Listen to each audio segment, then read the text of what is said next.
If you like what you watch, then don't forget to follow us on Facebook and Twitter for the latest updates on The More Show.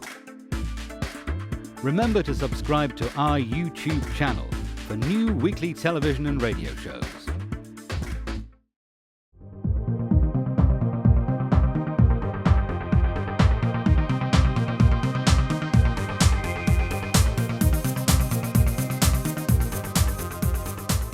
The comments and views expressed on The More Show are those of the people that make them and do not necessarily reflect the views of Kevin Moore, The More Show, or this radio station and its affiliates or sponsors.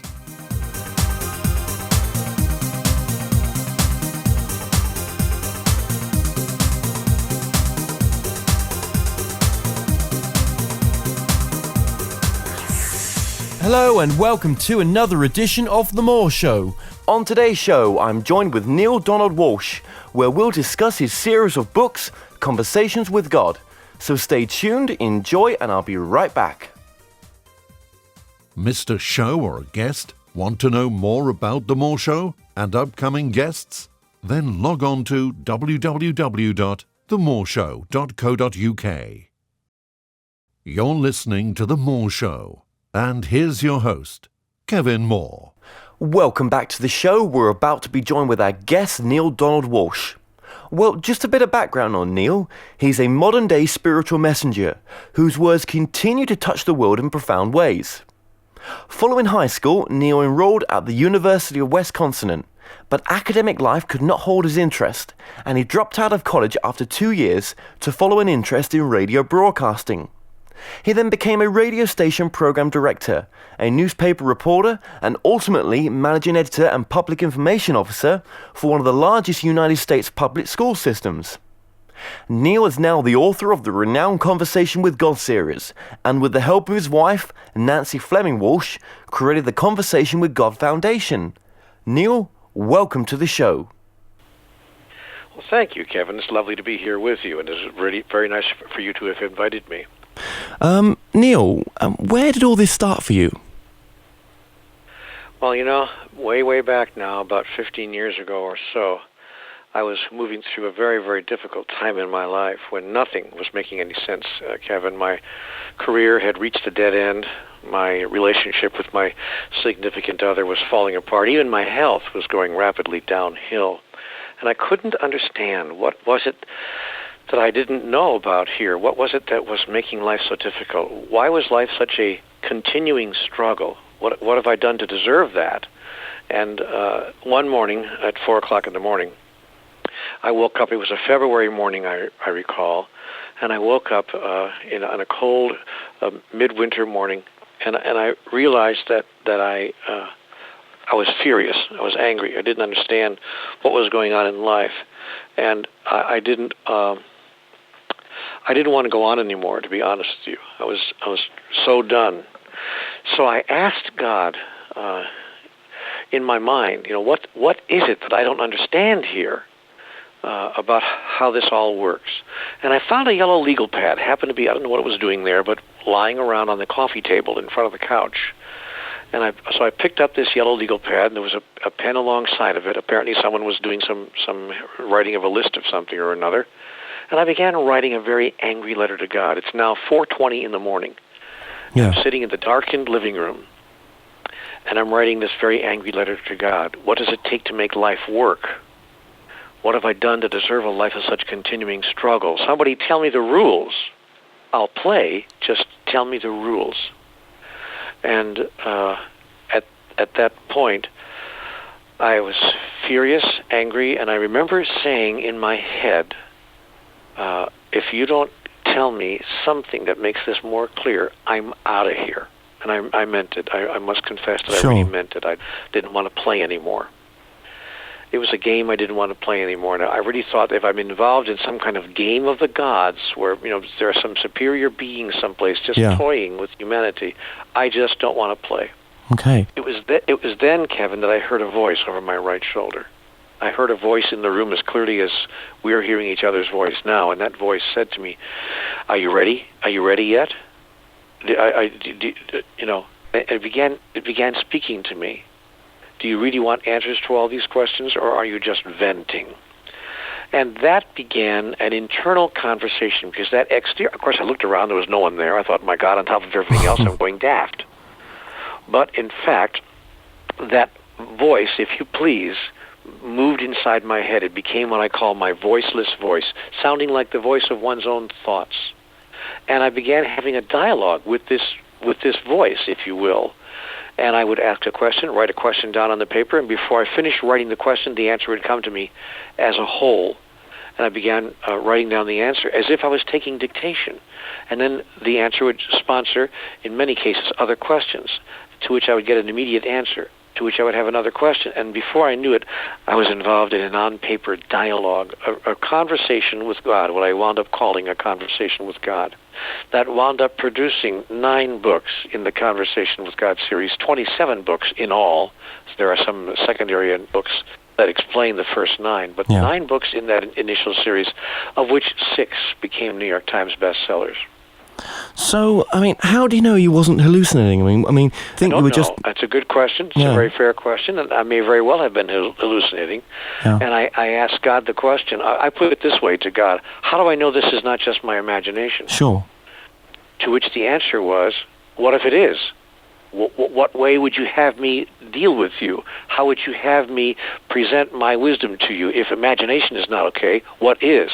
Where do you suppose Michelangelo found the incredible genius to create his art in the Sistine Chapel? Wasn't it through his imagination? Of course. Where do you suppose that Bach created his wonderful music? And he went through this whole list of people who brought extraordinary things to the earth, and he came back to say, isn't creativity an expression of imagination, and isn't imagination an expression of divinity? Because if it isn't, then what is?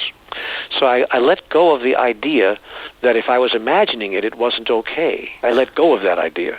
So, I mean, would you say your gift is just another gift, as a medium has a gift to connect to a spirit guide or look at auras? Is this a gift that was given to you at birth that you finally exposed as a way to communicate to the other side, if you want to call it that?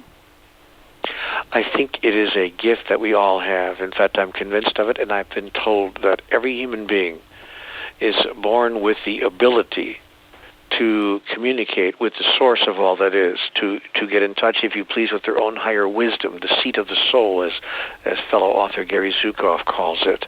So I have been told reliably that this is not something that I can do, and wouldn't it be nice if everybody else could, but since they can't, I guess I'll have to do it for all of humanity. It isn't that at all. It is, in fact, that every human being on the face of the earth is having a conversation with God all the time. They're simply calling it something else. Women's intuition, a moment of serendipity, an inspiration, creativity, coincidence, whatever they want to call it, that allows them to get away with it, because in our collective society, it's not okay to say, I'm speaking directly with God. Okay, but it's okay, by the way, to say, I shouldn't say that. It is okay to say I'm speaking directly with God. We call that prayer. What's not okay is to say that God's speaking directly with me. The American comedian Lily Tomlin put it this way. She said, when I tell people that I pray to God every day, they say I'm devout. When I tell people that God talks to me every day, they say that I'm daft. Yeah, that's true. No, that's true. And that's just people's perception in general sometimes.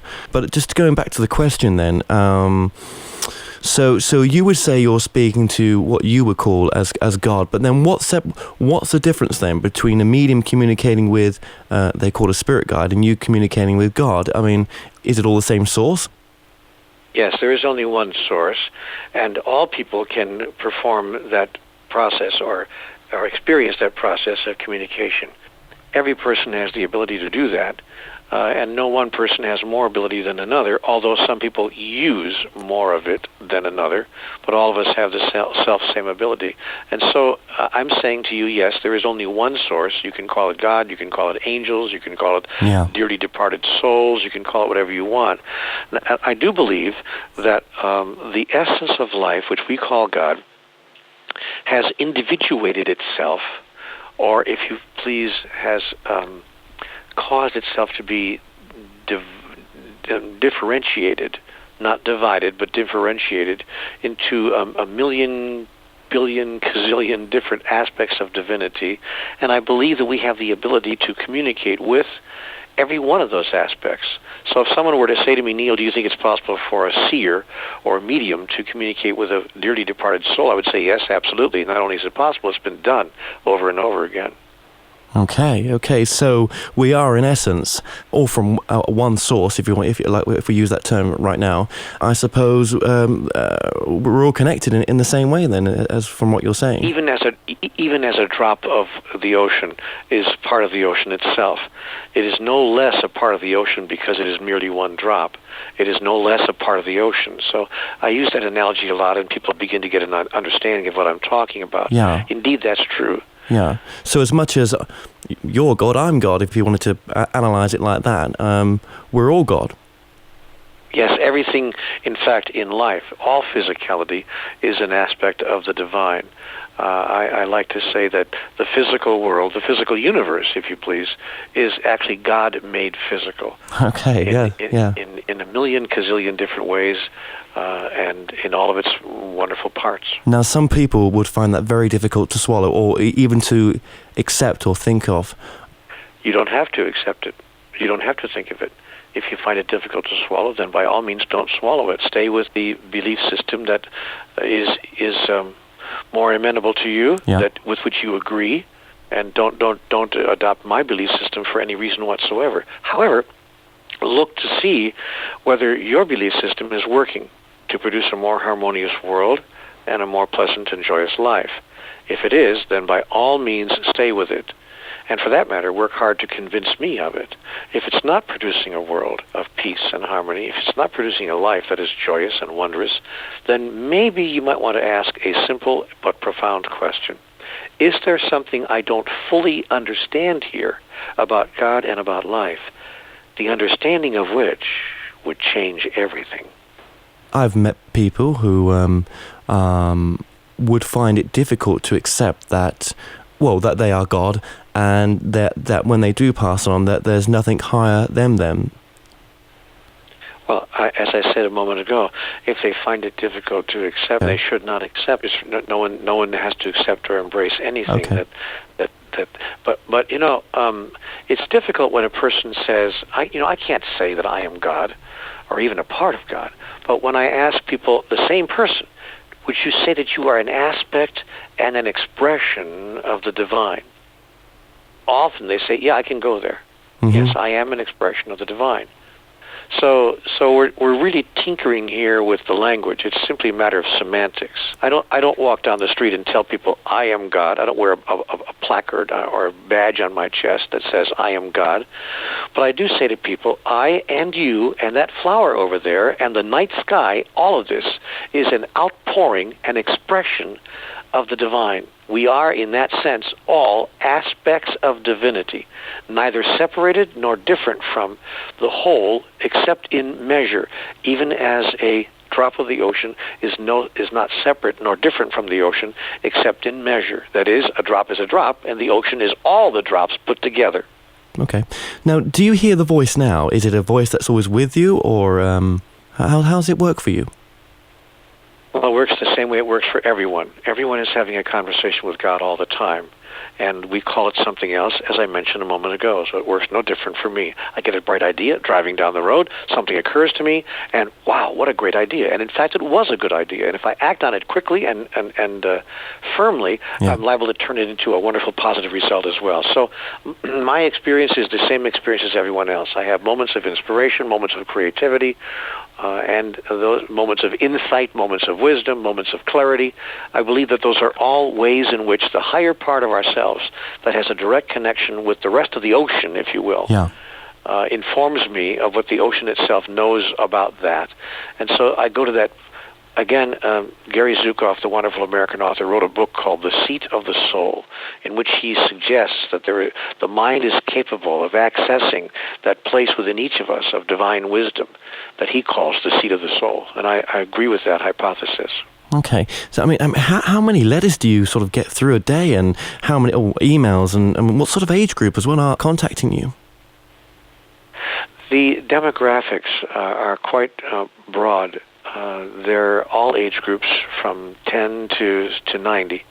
I get letters from teenagers, from preteens, and letters from senior citizens quite regularly, and emails, mostly emails these days, from all age groups and from every demographic, men and women, black and white, gay and straight, conservative and liberal politically. Just every demographic you could think of.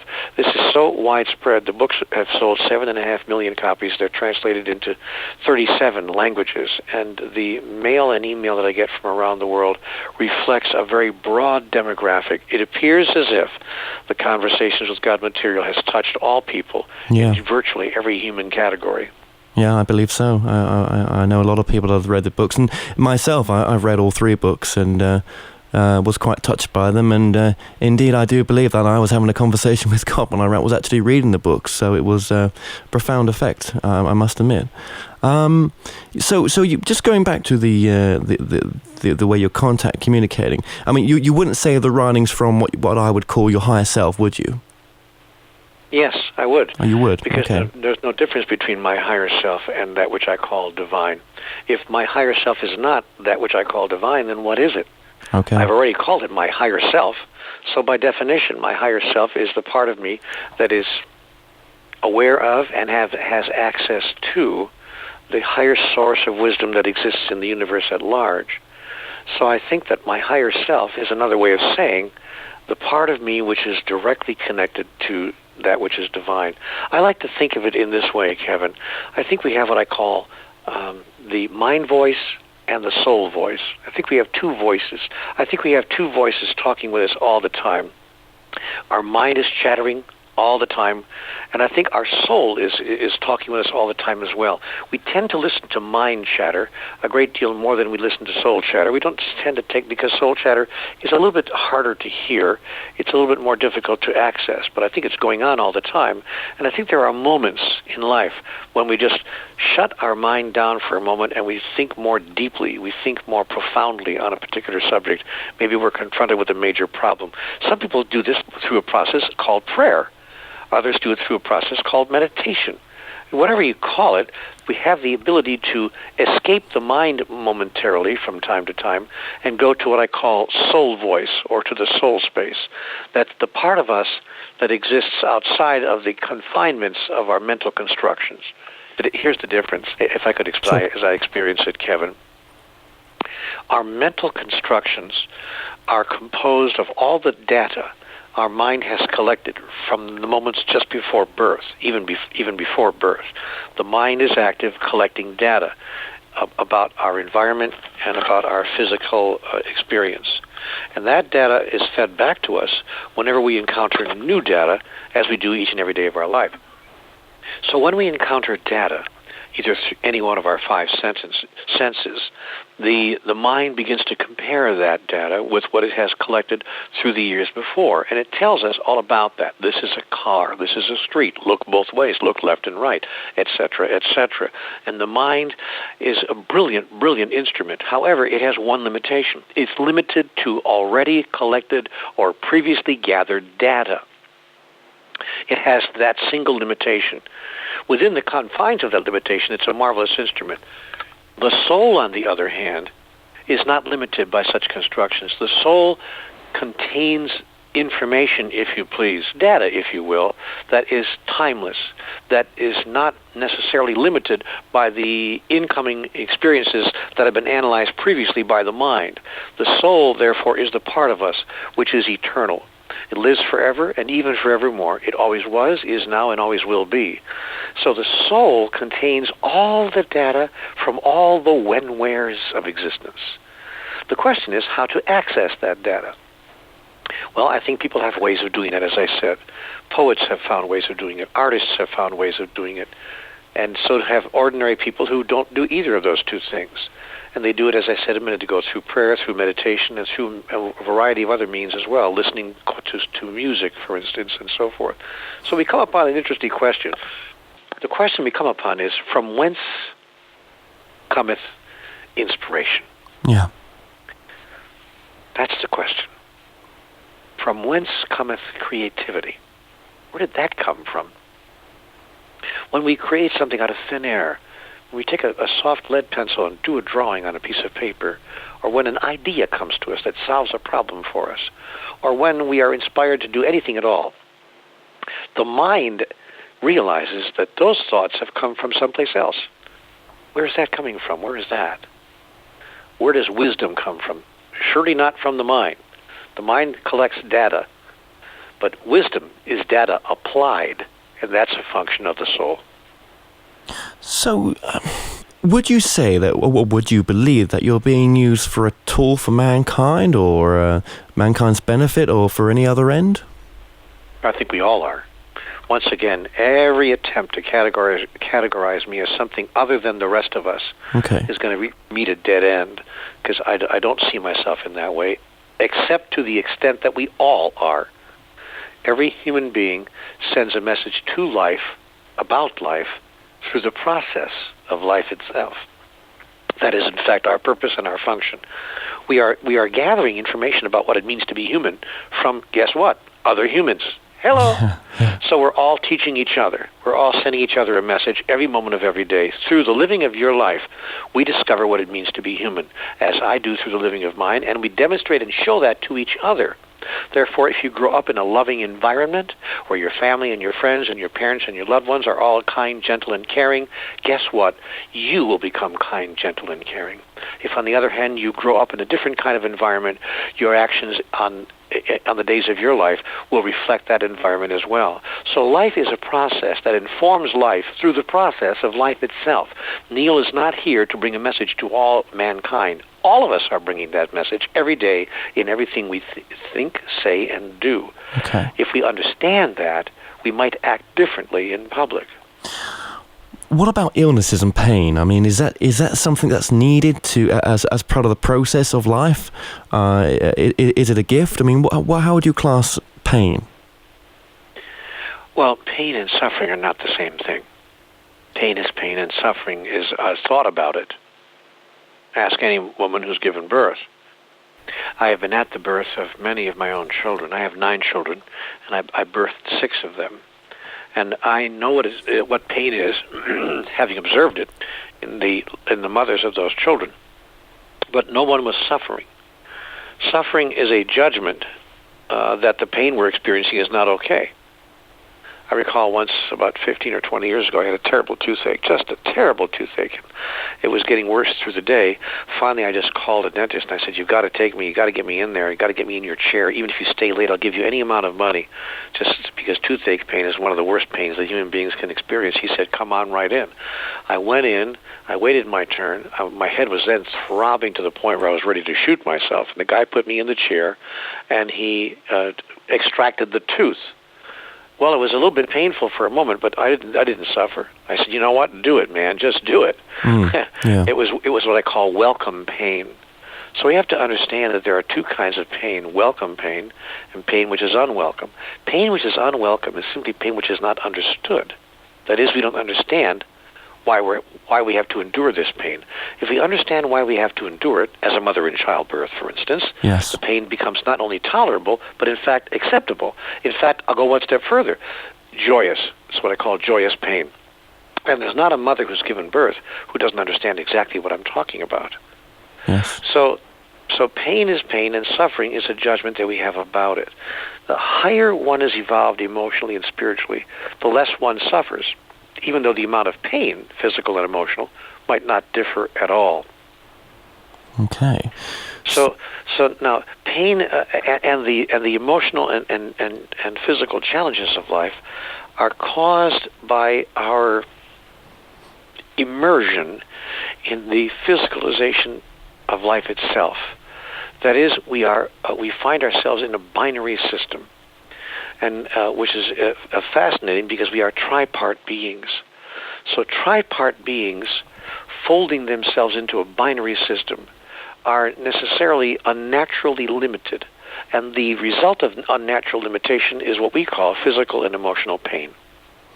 That is my chemical definition, or metaphysical definition, if you will, of pain.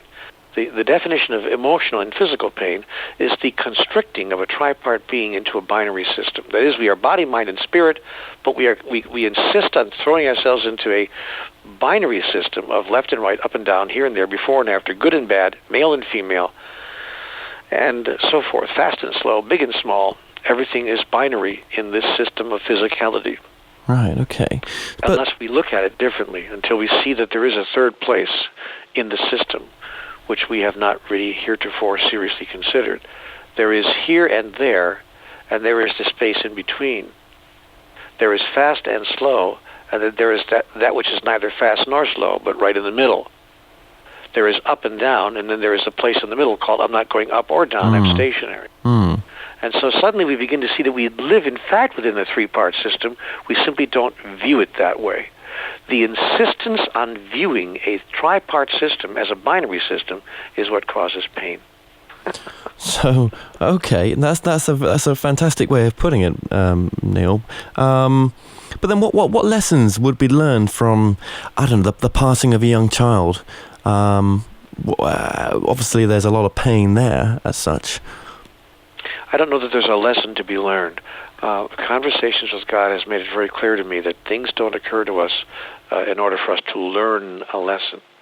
Conversations with God made it very clear to me that we all come here already knowing everything we would seek to learn. Our process there is therefore not to learn anything, but simply to remember. That is, to become members once again of the body of God. Or, in simple human terms, to remember who we really are.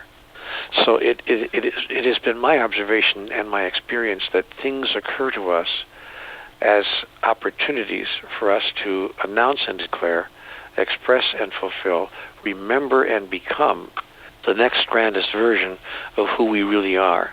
Or, to put it in simple language, we are God in the process of Godding. And all things that occur in our experience are created by us, for us, through us, in order that we might once more know ourselves as a totality of who we are. I'm going to say to you, Kevin, that most people have no understanding of what I'm now talking about experientially. That is, I've observed people all over the world, and I can tell you that there are four fundamental questions that most people have never even asked, much less answered. And those questions are, 1, who am I? Really and truly, who am I in the totality of my being? Am I simply just a human animal, no different from the tree or the grass or the sky, except that I'm in a different life in a different form? Am I just a biological being, or is there more than I am? Number 2, where am I? What is this place that I'm in, this physical universe, this physical world, this planet for that matter? What is this place that I'm in? Where am I? Is there a larger kingdom of which this is a part, or is this the totality of it?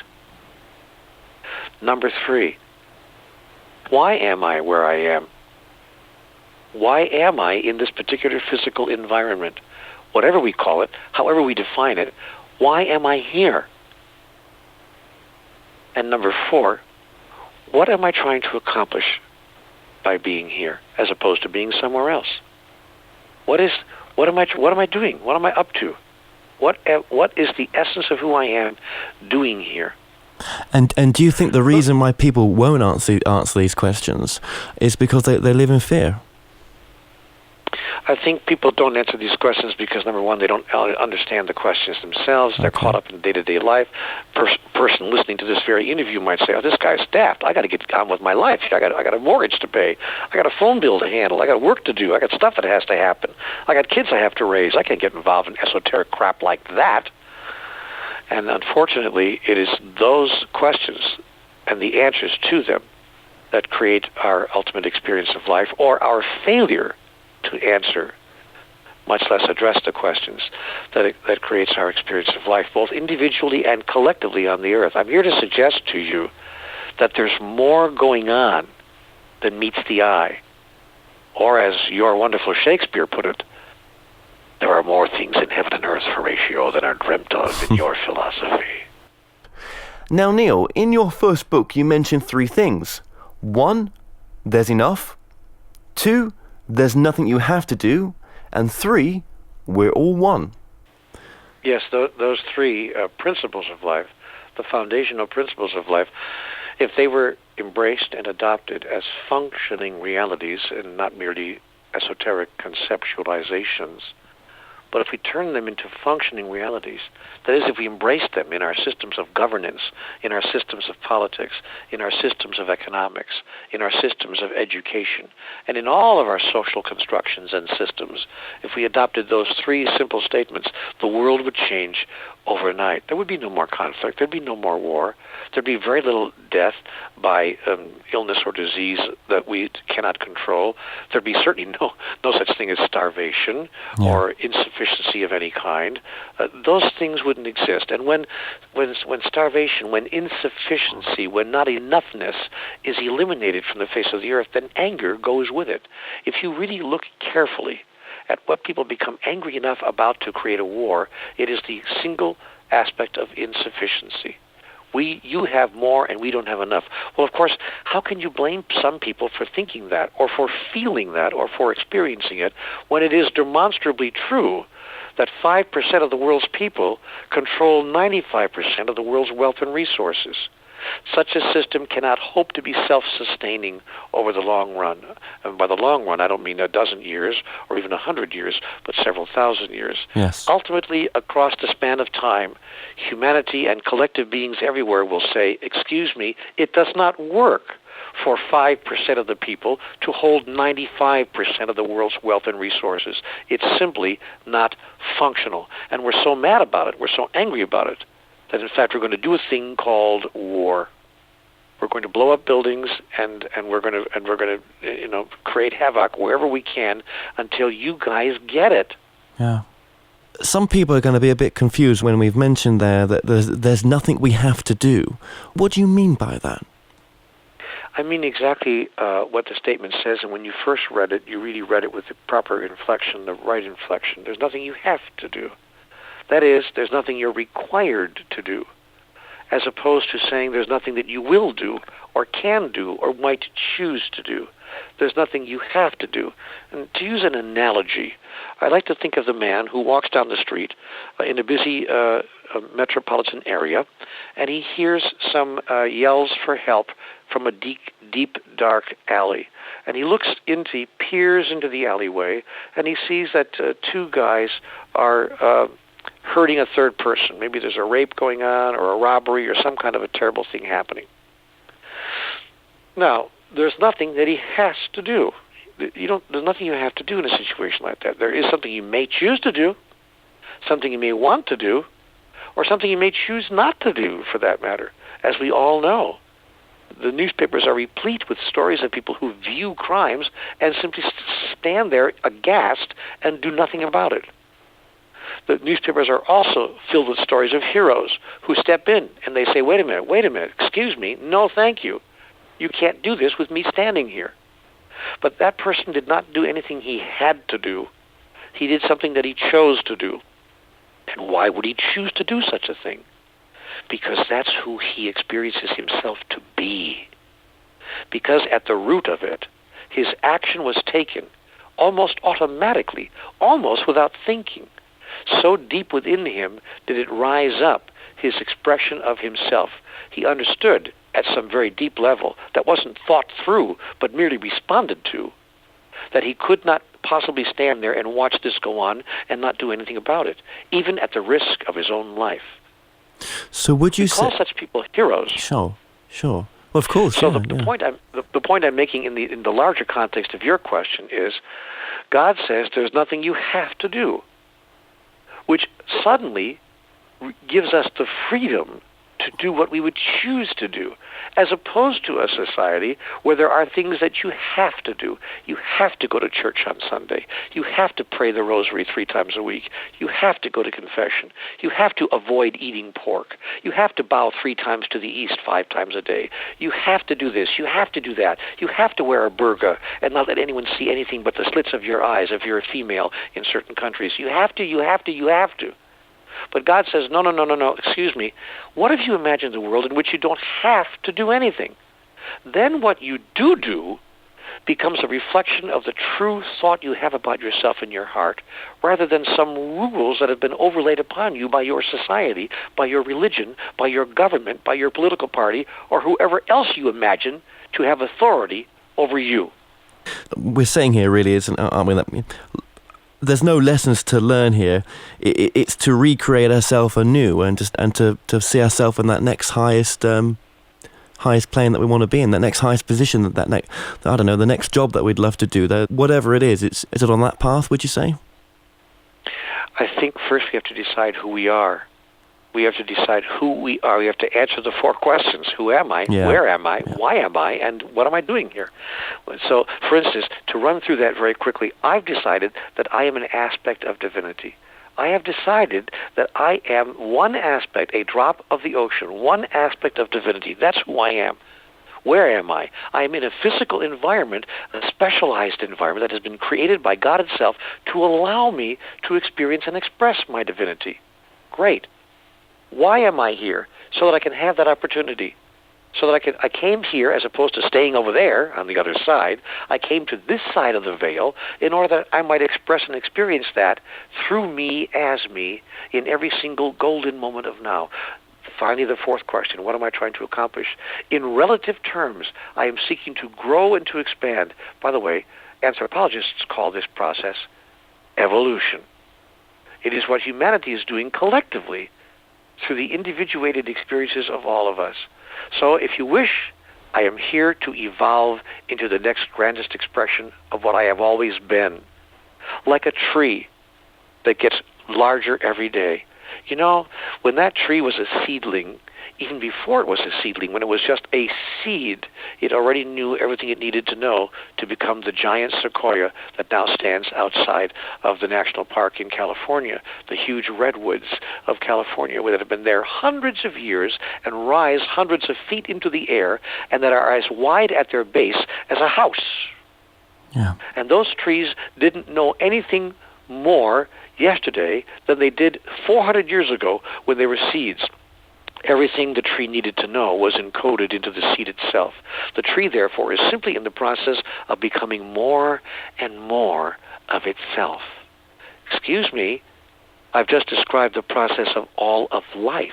Yeah. And if you think that you are different from a tree, it is simply because you don't understand. So, obviously, in your eyes, just to clear this up with our listeners, there is no death as such. It's just a transformation, leaving this plane to go to the next. That is right. We are eternal beings. We have always been, we are now, and we always will be. And we move in and out of what I call physicalization, coming into the physical reality, knowing everything we needed to know, even as the seedling knows everything it needs to know. We are born as the seedling called human, and we know everything we need to know to grow into and to express the fullness of who we really are. Sure. That is what every master has told us, each in their own words. It is what Jesus said in different words. It is what the Buddha said in his own languaging. It is what Muhammad said, what Moses said, what all the great spiritual teachers from the past and from the present say. Isn't it interesting that they all say the same thing? Yes, indeed it is. Okay, so why come here? Why come to planet Earth to learn to go through this experience? I mean, if we're all knowing, we are creation in a sense. We are part of it. Yeah. Why manifest into this tissue? Why come down here to have this journey that we go on? Because precisely because we are all knowing, and that which we know about ourselves seeks to experience itself in its own expression of divinity. So we move between 3 realms: the realm of spirituality, the realm of physicality, and the realm of pure being. And in the realm of spirituality, we know, just as you said, all things. We know all things. We are all things, as a matter of fact. And furthermore, we are all things simultaneously. That is, there is only one time and only one place, called, in human language, here and now. So in the realm of the spiritual, we are always in here and now, with full knowledge of everything. And that's pure bliss. We might call that heaven. However, that which is heavenly seeks to know itself in its own experience. I shall give you an example. It's one thing for you, Kevin, to know yourself as loving. It's one thing for you, Kevin, to know yourself as compassionate, kind, caring, and generous, and humorous. You can know all those things about yourself, but if you have no opportunity to express it, that is, if you're living all by yourself in a cave somewhere, all your good humor, all of your compassion, all of your patience, all of your love, for that matter, could very well go unexperienced. You need someone else in the cave.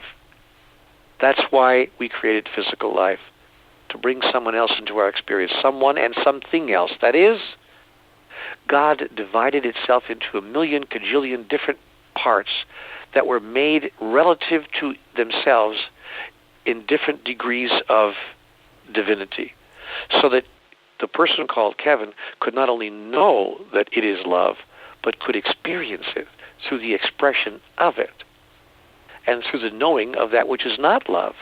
Because in the absence of that which you are not, that which you are is not. Hence... That is, if there's nothing else but love, if there's nothing else but love, then love is not. Yeah. And hence why we have opposites in this existence as well. I mean, hot, cold. Exactly. Good, bad. Exactly. That's why the law of opposites, we've created that. So to answer your question, we've come into physicality. We have come upon the earth because we have created in this corner of the universe a perfect environment within which we can express through physicality what we have known ourselves to be in the realm of the absolute. I also call these two realms, not just the realm of the spiritual and the realm of the physical, but I also call them the realm of the absolute and the realm of the relative. Okay. We have come to the world, to the realm of the relative, so that we might have a world of experience. Therefore judge not, and neither condemn, but be a light unto the darkness, that you might know who you really are. And with, obviously I've read your books, and it talks about life on other planets. What's your views on life out there, and do you think this is the hardest planet to come to learn the hardest lessons? I'll answer the first part. Sure. Of course there's life on other planets. It's impossible for there not to be. There are billions and billions and billions of other planets. and for anyone to begin to think that physicality, physical life, has developed on only one of those many billions of planets would be just mathematically impossible. It's an hysterical assumption. The fact of the matter is that of those billions and billions of other places that there are in the known universe, the mathematical equation shows us that there are probably many, many, many, many countless places where life could exist just as it exists on the Earth, or in some other form of sentient expression. And so, yes, I'm very clear that there is intelligent life in the universe. Maybe not on the Earth, but elsewhere. And do you think we've been helped? Yes, I do, as a matter of fact. I think that there are advanced civilizations, if you will, which have been looking at the progress that this somewhat primitive civilization has been making or not making, as the case may be, over the past several thousand years. And I do think that there are beings who have the ability to walk among us, if you will, and plant little seeds that bring us bits and pieces of information when the human mind has expanded sufficiently to embrace and accept them. Not too much too soon, mind you, so the whole experiment doesn't fall apart, but just the right information at just the right time, so that this particular society that we call humanity can advance and move forward in its own evolution. Yes, I do think that there are people who are helping us, helpers among us. Yes, I think you're right there. And what do you think that this is the hardest planet to sort of come to, for a soul to come to learn the sort of lessons the quickest and the hardest? Do you think there's other planets out there where lessons are quite as hard as they seem to be down here sometimes? I don't know. Not having been to those places, I don't know, and I haven't formed a thought about that. I don't know whether this is the hardest one, or what the medium-range one, or the easiest one. That's an interesting question. I do know that life here, however, does not have to be as difficult as we are making it. I think we're making life here far more difficult than it needs to be, and we're doing so largely by our thought constructions that get in the way of our soul knowing.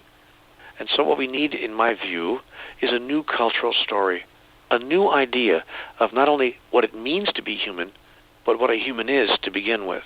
Yeah. We need to begin teaching our children who we are, where we are, why we are where we are, and what we're doing here.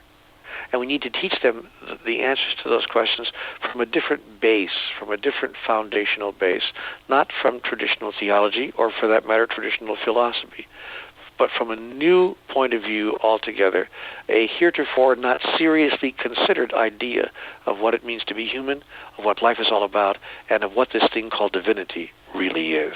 Sure. That's why I think books like Conversations with God have such a remarkable impact on the world, because they offer the world's people, and millions of people have read these books, as I said, in 37 languages. They offer the world's people another idea about that. Is it the best idea?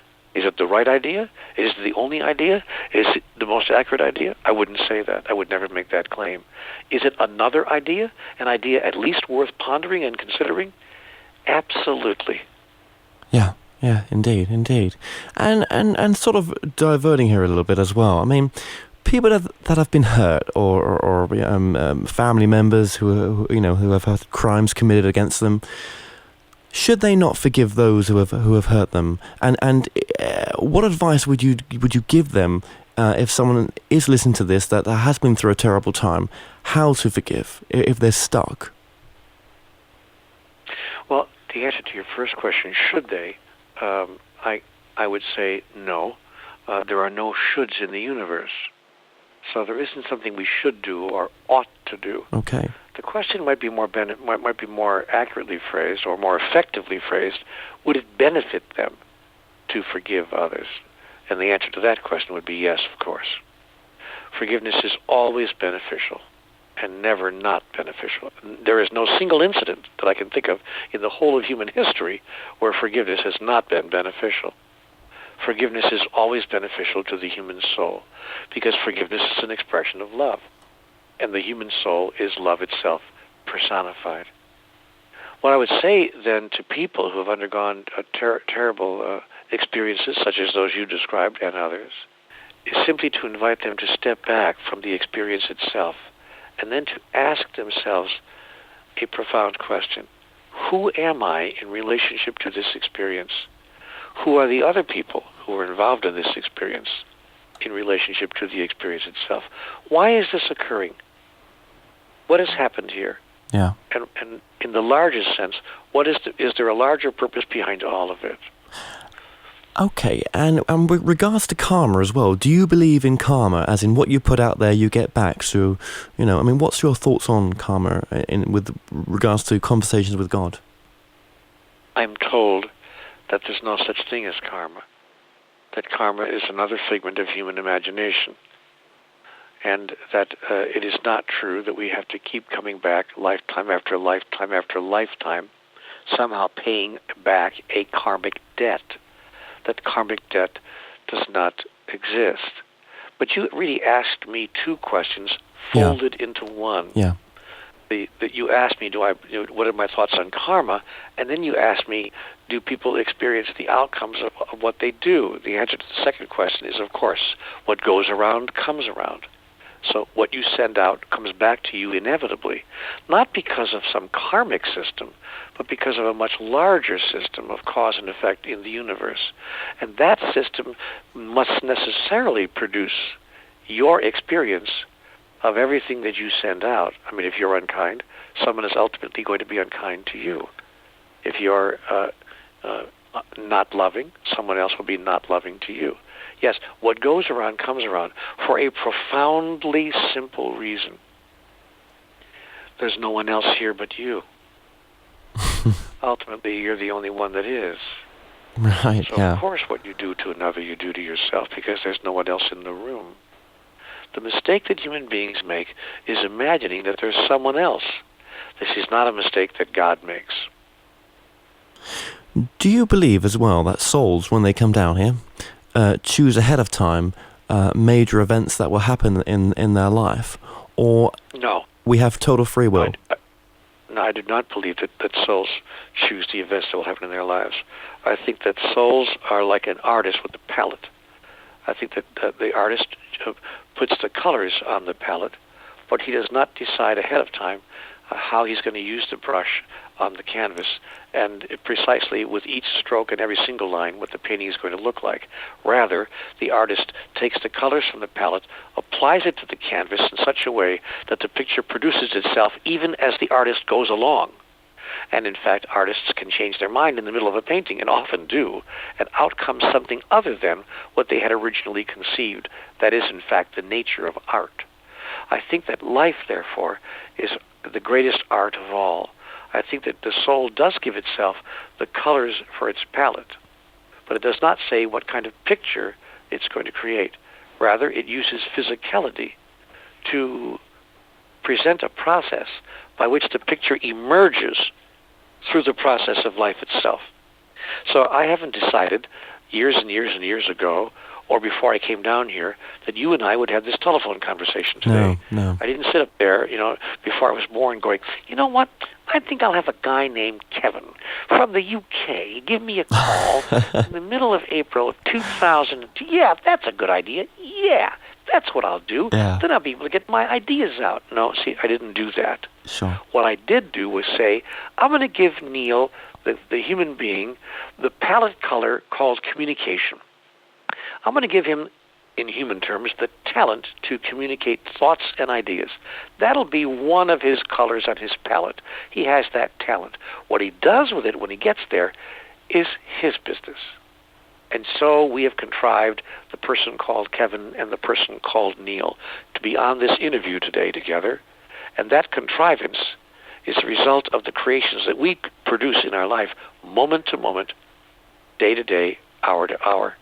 Okay. Out of which emerges our definition of ourselves. Every act is an act of self-definition.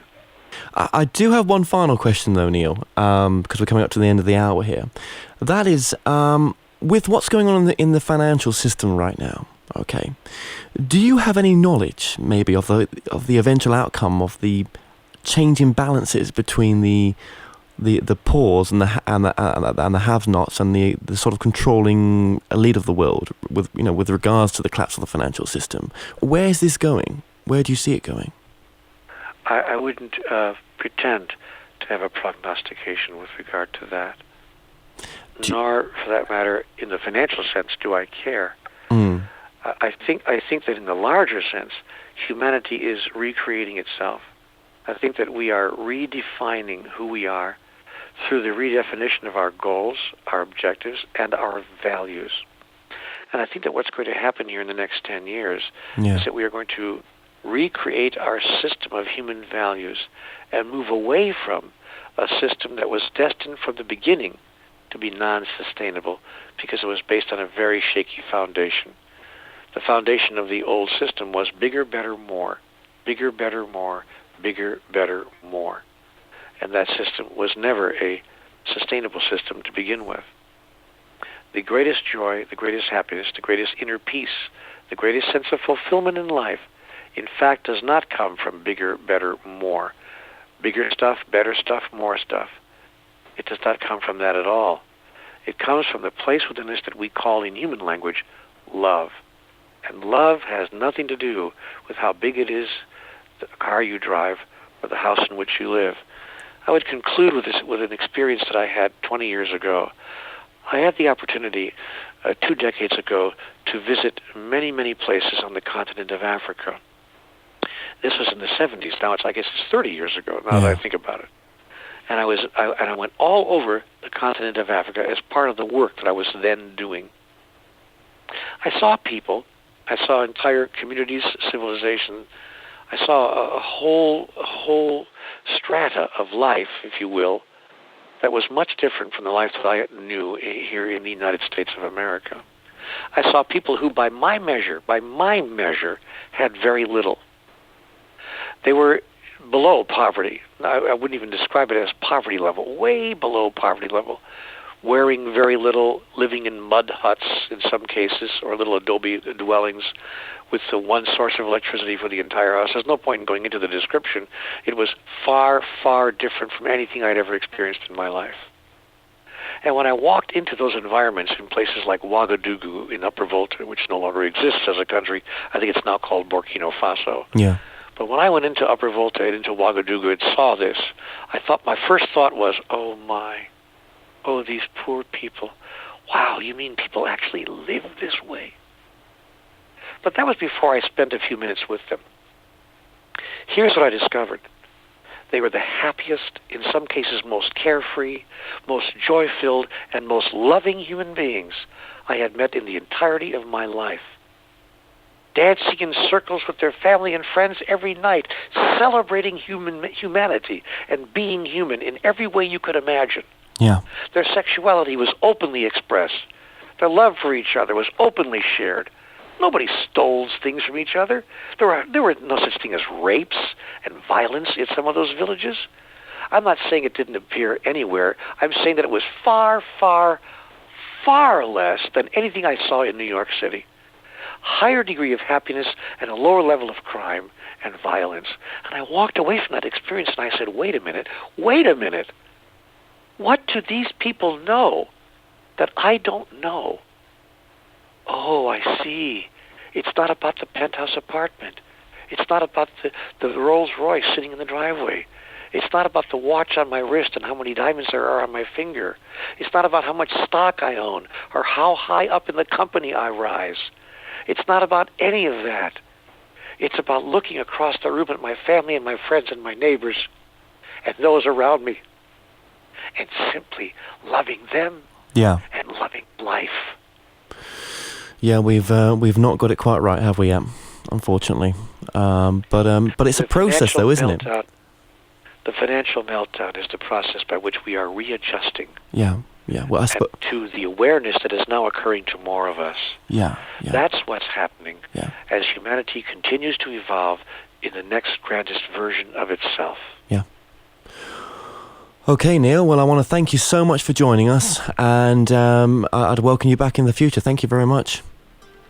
If you'd like to find out more on Neale Donald Walsch, go to www.nealdonaldwalsch.com or go to my site www.themoreshow.co.uk and look up Neale Walsch under past guests. So until next time, be safe.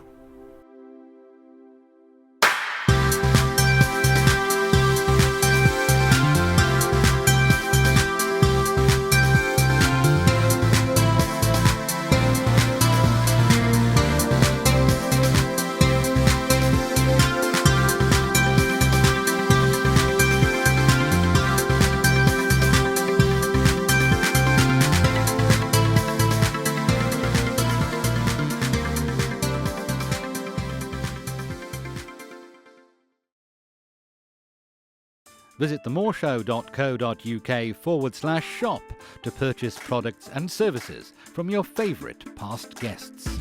If you're new to this site, you can also catch up on the previous television and radio shows through YouTube and the More Show website.